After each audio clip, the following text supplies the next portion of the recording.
Hey guys, Shri here. ഇതാണ് ടെക്നോയുടെ spark go 1. എന്താ പറയുക, എനിക്ക് 7300 രൂപയ്ക്ക് ടെക്നോയുടെ വക ഇങ്ങനെ ഓഫർ ഉണ്ടെന്ന് പറഞ്ഞപ്പം ലിറ്ററലി എനിക്ക് തോന്നി ഇത് കിഡിലും സ്റ്റെല്ലർ വാല്യൂ ഫോർ മണിയാണ്. ആദ്യമേ തന്നെ നിങ്ങൾക്ക് ഫുൾ റിവ്യൂ കാണേണ്ട ഞാൻ പറയാം. പ്രൊഡക്റ്റ് അടിപൊളിയാണ്, പ്രൊഡക്റ്റ് ജസ്റ്റ് സൂപ്പർബാണ്, എനിക്ക് ഭയങ്കരമായിട്ട് ഇഷ്ടപ്പെട്ടു. പക്ഷേ ഒരു ഫോൺ എന്ന് പറയുമ്പോൾ ആ ഫോൺ മാത്രമല്ലല്ലോ, അതിനെ ഈ ചുറ്റിപ്പറ്റി നിൽക്കുന്ന കുറച്ച് എക്കോസിസ്റ്റം ഉണ്ട്. ഇക്കോസിസ്റ്റം എന്ന് ഞാൻ ഉദ്ദേശിക്കുന്നത് അതിൻ്റെ സർവീസ്, സെയിൽസ്, സോഫ്റ്റ്വെയർ, അങ്ങനത്തെ കുറേ സംഭവങ്ങളൊക്കെ ഉണ്ട്. അതൊന്നും എനിക്ക് അത്ര അങ്ങോട്ട് പിടിച്ചില്ല. അതിനൊക്കെ ഒരു മിക്സ്ഡ് ഒപ്പീനിയൻ. സോ ഗൈസ്, നമുക്കിത് ഏറ്റവും എനിക്ക് ഇഷ്ടപ്പെട്ട that is A design. Truly ഈ പ്രൈസിന് നല്ലൊരു ഡിസൈൻ. നമുക്ക് ഐഫോണിൻ്റെ ഒക്കെ റിസംബ്ലൻസ് ഒക്കെ എല്ലാ രീതിയിലും കാണാം. IP54 ആണ്, ഫുൾ ഒരു പ്ലാസ്റ്റിക് കൺസ്ട്രക്ഷനാണ്, ഫ്രണ്ടിൽ ഗ്ലാസ് ഉണ്ട്. ഡിസൈനിൽ എനിക്ക് എടുത്തു പറയാനായിട്ട് ഭയങ്കരമായിട്ടൊന്നുമില്ല, പക്ഷേ അതേപോലെ തന്നെ കയ്യിലൊരു സോളിഡ് ഫീലാണ്. അത്യാവശ്യം കുഴപ്പമില്ലാത്തൊരു ബിൽഡ് ക്വാളിറ്റീനെയൊക്കെ കുറിച്ച് നമുക്ക് പറയാം. ബിൽഡ് ക്വാളിറ്റീനെയൊക്കെ കുറിച്ച് പറയുമ്പോൾ നിങ്ങൾ ഇത് കണ്ട സ്പൈഡർമാൻ കണക്കിരിക്കുന്നത്. ഇത് സംഭവം എന്ത് പറ്റിയെന്ന് വെച്ചാൽ, ഞാൻ ബി-റോൾ എടുക്കുന്ന സമയത്ത് ഈ ഒരു ഹൈറ്റിൽ വെച്ച് എടുക്കുക, അപ്പോഴതിൻ്റെ കയ്യിൽ നിന്ന് സ്ലിപ്പായി പോയാൽ തറയും വീണ് പോയി, നമുക്കൊന്നും ചെയ്യാൻ പറ്റില്ല. പക്ഷേ അതിൽ നിന്ന് എനിക്ക് 2-3 ഒബ്സർവേഷൻസ് ഉണ്ട്. എന്തെന്ന് വെച്ചാൽ, ആദ്യത്തെ തറയിൽ വീണ് പൊട്ടിയെങ്കിലും ഫോൺ ഫുള്ളി ഫങ്ഷണലാണ്. അത്രയും ഹൈറ്റിൽ നിന്ന് 7300 രൂപയ്ക്ക് ഒരു ഫോൺ തറയിൽ വീണ് പൊട്ടുന്നതിന് എനിക്ക് അതിനെക്കുറിച്ച് ഒരുപാട് കുറ്റമൊന്നും പറയാൻ പറ്റത്തില്ല. രണ്ടാമത്തെ is regarding it's service. So guys, സർവീസിനെ കുറിച്ച് ഇൻ ഡീറ്റെയിൽ ആയിട്ട് വീഡിയോയുടെ അവസാനമുണ്ട്. അവർ വിളിക്കുന്നതും കോൺടാക്ട് ചെയ്യുന്നതും അവരുടെ ഫീഡ്ബാക്കും എല്ലാം. പക്ഷേ ഷോർട്ട് സ്റ്റോറി കഴിഞ്ഞാൽ അത് കഴിഞ്ഞിട്ട് ഞാൻ വീണ്ടും കോൺടാക്ട് ചെയ്യാൻ ശ്രമിച്ചപ്പോൾ അവർ ഫോൺ എടുക്കുന്നില്ല. 2-3 തവണ വിളിച്ചപ്പോൾ എനിക്കൊരു നെഗറ്റീവ് വൈബ് പോലെ കിട്ടിയത്. മേ ബി അവരുടെ ആ സ്റ്റോറിൽ ചെന്ന് നിങ്ങൾക്ക് അവരുടെ ഒരു ഹെൽപ്പ് കിട്ടിയത് വരാം. സോ എന്തായാലും വീഡിയോയുടെ അവസാനം വരെ കണ്ടു ഗൈസ്. പിന്നെ great read, way of the superior man. നിങ്ങൾ അഡൽഹുഡിലേക്കൊക്കെ കയറുവാണെങ്കിൽ. സോ അതല്ല, എനിക്ക് ഡിസൈനെ കുറിച്ച് പറയാനുള്ള അത്യാവശ്യം വെൽ ഡിസൈൻഡ് ആയിട്ടുള്ള ഫോണാണ്. കയ്യിൽ ഒതുങ്ങിയിരിക്കും, ഭയങ്കരമായ വെയിറ്റ് ഒന്നുമില്ല. ഓഫ്കോഴ്സ് ഒരു ഫുൾ പ്ലാസ്റ്റിക് കൺസ്ട്രക്ഷനിൽ നിന്ന് എക്സ്പെക്ട് ചെയ്യുന്ന വെയിറ്റേ ഉള്ളൂ. Very good. എനിക്ക് ഡിസൈൻ്റെ കാര്യത്തിൽ നിന്ന് ഭയങ്കര ലുക്കും ഉണ്ട്. ഈ ഒരു പ്രത്യേക ഒരു ഫിനിഷ് ഉണ്ട്, ഒരു white snow flake type finish. അത് നല്ല ഇതിൻ്റെ ബ്ലാക്ക് കളറും കിട്ടും. ഇനി ഡിസൈനിനകത്ത് നമുക്ക് എക്സ്പീരിയൻസ് എലവേറ്റ് ചെയ്യുന്ന ഫ്രണ്ടിൽ ഡിസ്പ്ലേ. ഗൈസ്, എന്തോ ഭാഗ്യം ഞാൻ ഇത് ഫോൺ ഉപയോഗിച്ച് നല്ലോണം ടെസ്റ്റ് ചെയ്ത് എൻ്റെ പ്രൈമറി സിം കാർഡൊക്കെ ഇത് ഇട്ട് ഉപയോഗിക്കുമ്പോഴൊന്നും പറ്റിയില്ല. It is fully functional. ഡിസ്പ്ലേനെ കുറിച്ച് പറയുമ്പം ചുറ്റും കുഴപ്പമില്ലാത്ത ബെസൽസ് ഉണ്ട്. അതേപോലെ തന്നെ ആപ്പിളിൻ്റെ ഡൈനാമിക് ഐലൻഡ് ഒക്കെ കോപ്പി അടിച്ച് വെച്ചിട്ടുണ്ട്. അതൊക്കെ ആ സൈഡ് പറയുമ്പം 270 PPI താഴെയുള്ളൊരു ഡിസ്പ്ലേയാണ്. ഒരു ഒബ്സർവേഷൻ. ഈ പ്രൈസിൽ എനിക്കത് ഭയങ്കരമായിട്ടൊന്നും തോന്നുന്നില്ല. പിന്നെ എടുത്ത് പറയേണ്ട കാര്യങ്ങൾ എന്ന് പറഞ്ഞാൽ, ഇതൊരു LCD പാനലാണ്, LED അല്ല. പക്ഷേ ഇതിന് 120 Hz റിഫ്രഷ് റേറ്റ് ഉണ്ട്. സോ അതുകൊണ്ട് എനിക്ക് ഡിസ്പ്ലേ സൈഡ് ഓഫ് തിങ്സിലും അത്യാവശ്യം കുഴപ്പമില്ലാതെ ഇഷ്ടപ്പെട്ടു. ബ്രൈറ്റ്നസിൻ്റെ കാര്യം പറയുകയാണെങ്കിലും ഭയങ്കര ബ്രൈറ്റാണെന്നും പറയുന്നില്ല, പക്ഷേ അത്യാവശ്യം ഔട്ട്ഡോർ ലെജിബിലിറ്റി ഉണ്ട്. സൂര്യനിലും ഔട്ട്ഡോർസിലൊക്കെ പോകുമ്പോൾ നമുക്ക് ഔട്ട്ഡോർസിലൊക്കെ പോകുമ്പോൾ നമുക്ക് അത്യാവശ്യം കാണാൻ പറ്റും. അങ്ങനത്തെ കുഴപ്പങ്ങളൊന്നുമില്ല. സോ ഇറ്റ് ഈസ് ട്രൂലി കുഴപ്പമില്ലാത്തൊരു ഡിസ്പ്ലേ ഫോർ ദ പ്രൈസ്. ഈ പ്രൈസിന് ഇതിനെക്കാട്ടി ബെറ്റർ ഡിസ്പ്ലേ ഉണ്ടോയെന്ന് ചോദിച്ചാൽ പാടാണ് കിട്ടാൻ. പക്ഷേ 120 Hz ഉള്ള അതിൻ്റെ ഒരു ഗെയിം ചേഞ്ചർ തന്നെ. പിന്നെ വേറൊരു സംഭവം എനിക്ക് തോന്നിയതെന്ന് വെച്ചാൽ, ഈ ഡിസ്പ്ലേ സൈസ് ഉണ്ടല്ലോ 6.67 ഇഞ്ച്. ഈ സൈസ് ഒരുപാട് പേർക്ക് ഒരു ആപ്റ്റ് സൈസായിട്ട് തോന്നും. കാരണം ഭയങ്കര എനോർമസ്ലി വലിയൊരു ഫോണും അല്ല, പക്ഷേ എന്നാൽ ചെറിയൊരു ഫോൺ ഫീൽ അടിക്കത്തുമില്ല. അതുകൊണ്ട് ഡിസ്പ്ലേ സൈസും ഡിസ്പ്ലേ ക്വാളിറ്റിയും ക്ലാരിറ്റിയൊക്കെ കുഴപ്പമില്ല. കളേഴ്സൊക്കെ എനിക്ക് ഭയങ്കരമായിട്ട് ഇഷ്ടപ്പെട്ടില്ല, അല്ലെങ്കിൽ കുറ്റം പറയാനൊന്നും പറ്റത്തില്ല ഗൈസ്. ഒരു അത്യാവശ്യം കൊള്ളാവുന്നൊരു LCD പാനൽ, അതിൻ്റെ അകത്ത് നമുക്ക് 120 Hz ഒക്കെ തന്നിട്ടുണ്ട്. ഞാൻ ഹാപ്പിയാണ് ഗൈസ്. ഡിസ്പ്ലേനെ കുറിച്ച് പറഞ്ഞുകൊണ്ട് തന്നെ എനിക്ക് എൻ്റെ സ്പീക്കറിനെ കുറിച്ച് പറയണം. റിയലി ലൗഡ് സ്പീക്കർ, സ്റ്റീരിയോ സ്പീക്കറും കൂടെയാണ് കേട്ടോ. ഈ പ്രൈസ് റേഞ്ചിൽ ടെക്നോയിന് സ്റ്റീരിയോ സ്പീക്കർ കാണിക്കാൻ കൊടുത്ത മനസ്സ് എനിക്ക് നന്ദിയുണ്ട്. കാരണം ഒരുപാട് മാനുഫാക്ചറൊക്കെ സ്റ്റീരിയോ സ്പീക്കർ അത്യാവശ്യം യൂസ്ഫുൾ ഒന്നും അല്ല എന്ന് പറഞ്ഞ് തള്ളി ഒഴിവാക്കി കളയുന്ന സമയത്ത് അത്യാവശ്യം ലൗഡായിട്ടൊരു സ്റ്റീരിയോ സ്പീക്കർ അവർ കൊടുത്തതിന് താങ്ക്സ് എ ലോട്ട്. പക്ഷേ വേറെ സംഭവം എന്ന് വെച്ചാൽ, നിങ്ങൾ ഐഫോൺ ലെവൽ ഓഫ് സൊഫിസ്റ്റിക്കേറ്റഡ്, മോട്ടോയുടെ ലെവൽ ഓഫ് സൊഫിസ്റ്റിക്കേറ്റഡ് ഡോൾബി അറ്റ്മോസിൻ്റെ കണക്കുള്ള പെർഫെക്റ്റ്ലി ട്യൂൺഡ് ആയിട്ടുള്ള സ്റ്റീരിയോ സ്പീക്കർ എന്നാൽ ലൗഡ് ആണെങ്കിലും നിങ്ങൾ ക്രിസ്പ്നെസ് ക്ലാരിറ്റിയിലൊക്കെ ചെറുതായിട്ട് സാക്രിഫൈസ് ചെയ്യേണ്ടി വരും. എഗൈൻ, ഈ പ്രൈസ് റേഞ്ചിൽ നിങ്ങൾ ചെയ്യേണ്ട വിട്ടുവീഴ്ചകളൊക്കെ ഈ പ്രൈസ് റേഞ്ചിൽ ഒരു സ്റ്റീരിയോ സ്പീക്കർ കൊടുത്തത് തന്നെ വലിയ കാര്യം. വൈബ്രേഷൻ മോട്ടറിലെ ഹാപ്പിക്സിനെ കുറിച്ച് പറയുകയാണെങ്കിൽ എടുത്ത് പറയാനൊന്നുമില്ല. സാധാരണ ഒരു വൈബ്രേഷൻ മോട്ടർ സോഫ്റ്റ്വെയറിൽ കുറച്ചൊക്കെ അത്യാവശ്യം നല്ലോണം ഇംപ്ലിമെൻറ്റ് ചെയ്തിട്ടുണ്ട്. നമുക്ക് അതിനെക്കുറിച്ച് പറയാം. ആസ് ഓഫ് റൈറ്റ് നൗ ഈ വിലയ്ക്ക് ഓക്കെയാണ്. ഇനി നമുക്ക് പെർഫോമൻസിലേക്ക് പോകാം.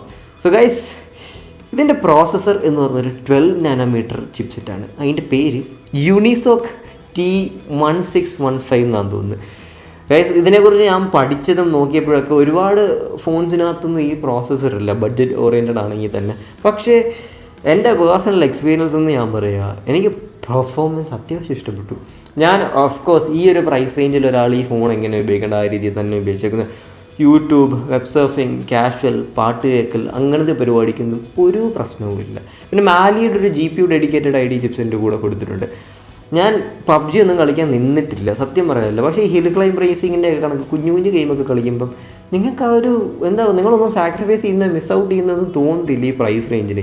ഈ പ്രൈസ് റേഞ്ചിൽ എനിക്ക് പറയാൻ പറ്റും ഡേ ടു ഡേ ഡെയിലി ഒരു അപ്പച്ചൻ കൈൻഡ് ഓഫ് യൂസിനോ അല്ലെങ്കിൽ ഒരു കാഷ്വൽ ഓഫീസ് കൈൻഡ് ഓഫ് യൂസിനോ കോളിംഗ് അങ്ങനത്തെ ബേസിക് പരിപാടികളെല്ലാം നിങ്ങൾക്ക് സ്മൂത്തായിട്ട് നടന്നു പോകും.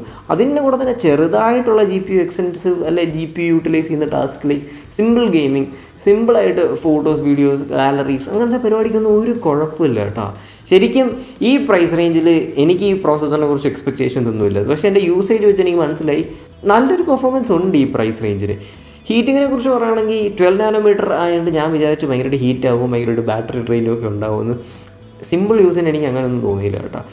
ഹീറ്റിംഗ് എനിക്ക് ഒട്ടുമേ ഫേസ് ചെയ്തില്ല. ക്യാമറയ്ക്ക് ഉപയോഗിക്കുമ്പോഴും ഡിസ്പ്ലേ ഒക്കെ നല്ലോണം യൂട്ടിലൈസ് ചെയ്ത് ഹൈ ബ്രൈറ്റ്നസ് ഇട്ട് യൂസ് ചെയ്യുമ്പോഴും ഫുൾ ടൈം യൂട്യൂബ് വീഡിയോ കാണുമ്പോൾ എനിക്ക് ചൂടെന്ന് പറഞ്ഞ സാധനം ചെറുതായിട്ടൊക്കെ ഫീൽ ചെയ്തുള്ളൂ. അതൊക്കെ നെഗ്ലിജിബിൾ എമൗണ്ട് ഓഫ് ചൂടാണ്.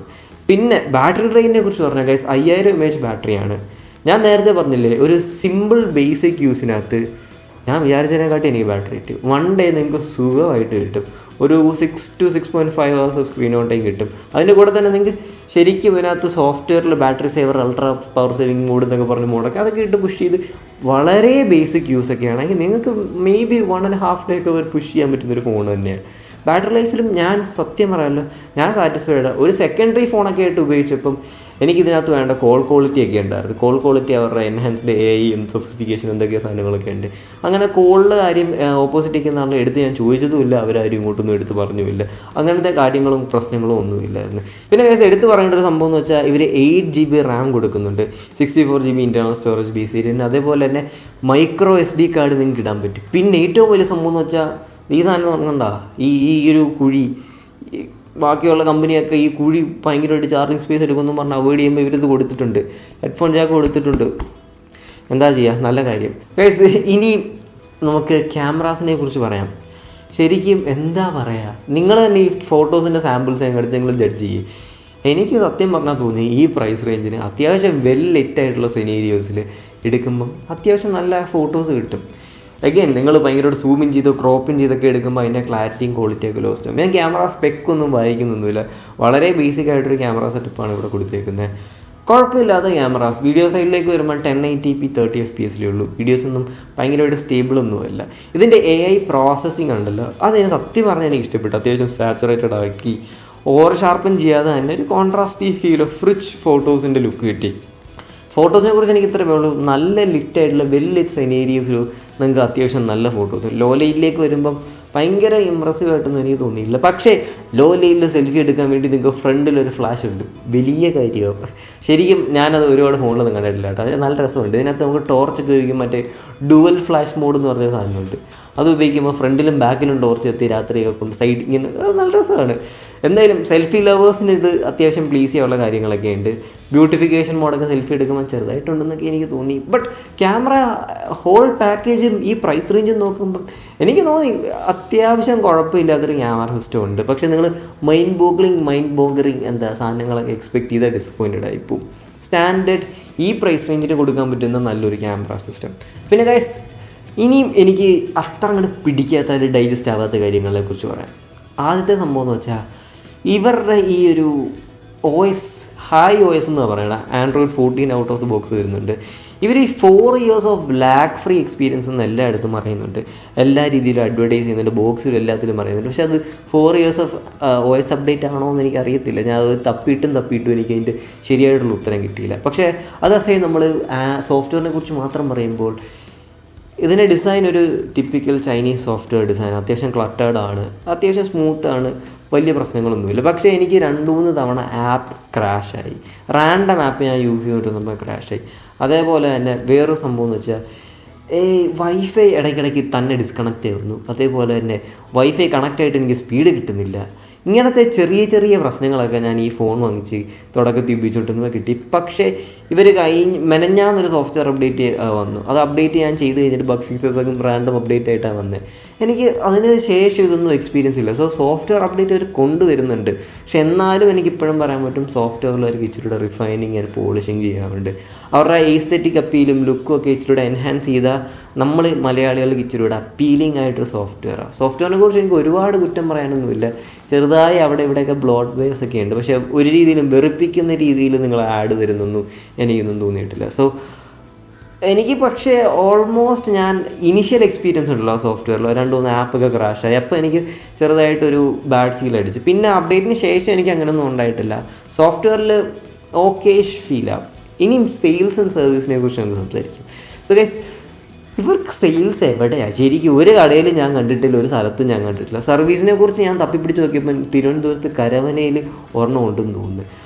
ആൻഡ് ഞാൻ നേരത്തെ പറഞ്ഞില്ലേ നമ്മളെ ഫോൺ സ്പൈഡർമാൻ കണക്കായിരുന്നു. ഇതിപ്പോൾ എനിക്ക് ശരിയാക്കണം. നമുക്ക് അവരെ ഒന്ന് വിളിച്ചു നോക്കാം. ഞാൻ വിളിച്ചിട്ട് റാൻഡമായിട്ട് 1-2 തവണ വിളിച്ചിട്ട് അവരെടുത്തില്ല. നമുക്ക് ഒന്നും കൂടെ നമ്മുടെ ഭാഗ്യപരീക്ഷണം ഒന്ന് ചെക്ക് ചെയ്ത് നോക്കാം.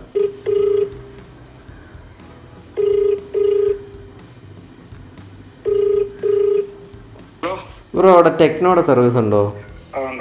ടെക്നോയുടെ സ്പാർക്ക് 1 ഗോ എന്ന് പറഞ്ഞൊരു ഫോണിൻ്റെ ഡിസ്പ്ലേ ഉണ്ടോ ബ്രോ? ചേട്ടാ, പിന്നെ വേറൊരു സംഭവം, എനിക്ക് ഡിസ്പ്ലേ ആയിട്ടല്ലാതെ ഗ്ലാസ് ആയിട്ട് മാത്രം മാറി തരുമോ? ഡിസ്പ്ലേ അങ്ങനെയാണ്. എത്ര രൂപയോ എസ്റ്റിമേറ്റ്? അല്ല ചേട്ടാ, എനിക്ക് എസ്റ്റിമേറ്റ് ഒന്ന് അറിയാനായിരുന്നു. ഇത് ഒഫീഷ്യൽ സർവീസ് സെന്റർ ആണോ ചേട്ടാ? ഇത് എവിടെ ആയിട്ട് വരും? ആണല്ലേ, ഓക്കെ. നമുക്കിനി അവിടെ പോയിട്ട് എനിക്ക് അറിയത്തില്ല. ഞാൻ കുറേ തവണ വിളിച്ചിട്ട് ഇന്ന് എന്തോ ഭാഗ്യത്തിനെടുത്ത് അവിടെ ചെന്നിട്ട് അറിയാം. എന്തായാലും ഞാൻ അത് കമൻറ്റ് സെക്ഷനിലോ നമ്മുടെ കമ്മ്യൂണിറ്റിയിലോ അപ്ഡേറ്റ് ചെയ്യുന്നതായിരിക്കും. സോ അത് ജോയിൻ ചെയ്യുക. അവരുടെ സർവീസ് എത്ര, ഇതിൻ്റെ ഒരു ഗ്ലാസ് മാത്രമല്ല ഡിസ്പ്ലേ ആയിട്ട് മാറുന്നതിന് എത്ര രൂപയാവും? സ്പെയർസ് റെഡിലി അവൈലബിൾ ആണെങ്കിൽ പിന്നെ ഇറ്റ്സ് എ ഗ്രീൻ ഫ്ലാഗ്. എനിക്ക് അത്രയായിട്ട് തോന്നിയിട്ടുള്ളൂ. ഇൻ ഓൾ ഓവർ എനിക്ക് ഈ ഫോണിനെ കുറിച്ച് പറയാനുള്ളത്, അത്യാവശ്യം നല്ലൊരു പാക്കേജാണ് ഈ പ്രൈസ് റേഞ്ചിന്. പാക്കേജ് എന്ന് ഞാൻ ഉദ്ദേശിച്ച ബോക്സിൻ്റെ ഉൾപ്പെടെ നിങ്ങൾക്കൊരു ട്രാൻസ്പെറൻറ്റ് കവർ വരുന്നുണ്ട്, 15 തൊട്ട് ചാർജർ വരുന്നുണ്ട്, അതുപോലത്തെ വാറണ്ടി കാർഡ്സും കാര്യങ്ങളും തേങ്ങയും ചക്കയൊക്കെ വരുന്നുണ്ട്. കോളിങ് അങ്ങനെ പ്രശ്നങ്ങളൊന്നുമില്ല. ബേസിക് ഫോൺ യൂസിന് സൂപ്പർബാണ്. പക്ഷേ അവരുടെ സെയിൽസ്, സോഫ്റ്റ്വെയർ, അവരുടെ സപ്പോർട്ടും അതുപോലെ തന്നെ അവരുടെ സ്പെയർസും ഒക്കെ ഒന്നുകൂടെ നല്ല കാര്യമായിട്ട് നോക്കുകയാണെങ്കിൽ ശരിക്കും ടെക്നോയിന് ഐ തിങ്ക് നല്ലൊരു ഭാവി ഞാൻ കാണുന്നുണ്ട്. നമുക്ക് എന്തായാലും ഭാവിനെ എന്തായാലും ഗൈസ് അത്രയൊക്കെ ഉള്ളൂ ഈ വീഡിയോ. കുഴപ്പമില്ലാത്തൊരു ഡിവൈസ്, ഫോൺ പക്കയാണ് ഈ പ്രൈസ് റേഞ്ചിൽ. പക്ഷേ തുടക്കം പറഞ്ഞ കണക്ക് ഫോണിന് ചുറ്റിപ്പറ്റിയിരിക്കുന്ന ഇക്കോസിസ്റ്റം ഉണ്ടല്ലോ, ഒരു ഫോണിൻ്റെ സപ്പോർട്ട് ഫാക്ടേഴ്സ് ഒന്നും ശരിക്കും ഇതിനെ അത്ര നല്ലോണം സപ്പോർട്ട് ചെയ്യുന്നില്ല. ആ ഒരു ഫാക്ടർ എനിക്ക് തോന്നിയത്. ബട്ട് പ്യുവർലി ഈ പ്രൈസിന് നല്ലതാണ്. നിങ്ങൾക്ക് വാങ്ങിക്കുന്നെങ്കിൽ ഞാൻ ഡിസ്ക്രിപ്ഷനിൽ ലിങ്ക് ഇട്ടേക്കാം. So that is it guys. Shri here, love you.